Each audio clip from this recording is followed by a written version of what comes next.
Emails deleted that were supposed to be saved, information on people charged with crimes lost. The sheriff's office admits violating Florida's public records law. These record-keeping failures are now prompting changes at the sheriff's office. Nevertheless, the Florida Times-Union is calling for an investigation. Channel 4's Jim Piggott is standing by live at police headquarters. Jim, what happens now? Will those deleted emails ever be recovered?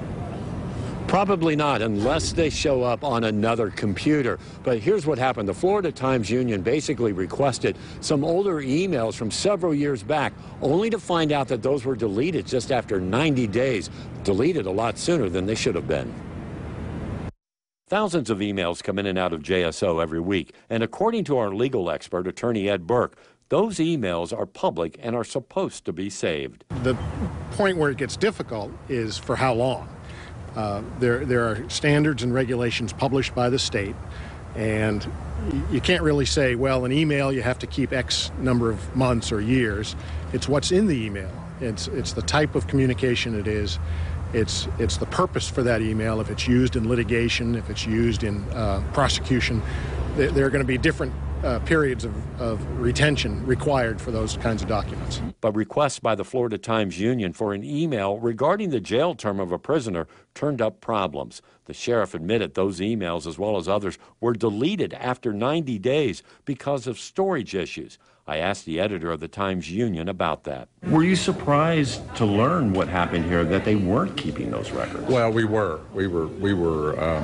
I think I used in the paper, I was quoted as using the word stunned, because we've had troubles with JSO for years in terms of getting records and getting access to information. Sheriff Mike Williams issued a statement regarding the problems. He says, I learned that we have been unable to produce the agency's emails due to a long-standing lack of system capacity.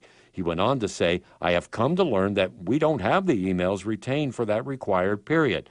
I immediately began working with my team to rectify this deficiency. At this point, if that's all they've got, that's all they can do. And I have to say, we appreciate Sheriff Williams' response to this. The department is now saving emails. We talked to News4Jack's crime and safety expert and former JSO officer Gil Smith.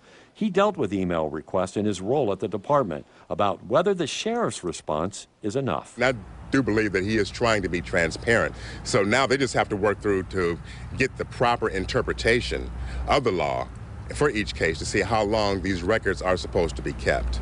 And they got to remember, in the past, these records were kept in boxes. You can just throw them in the storage bin and keep them. There's no big deal. Electronically, you know, it's a whole different issue. No one will say who set the policy at JSO to delete emails after 90 days, but that's against state law. We checked with the state attorney's office, which said it's currently unaware of any case or convictions compromised by the retention matter. The state attorney's office will assist JSO in any way it can to correct this issue. And I suspect others now that we've raised Cain about what the sheriff's office has been doing, I suspect a lot of other agencies are going to go back and look at their own policies and what records they save.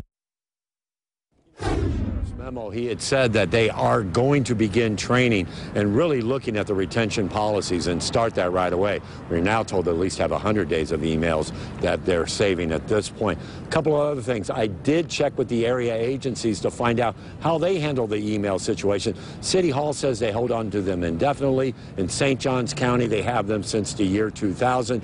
In Clay County, they've held them for 4 years. And in Nassau County, they said that they are not deleting the emails. We are live downtown. Jim Piggott, Channel 4, the local station.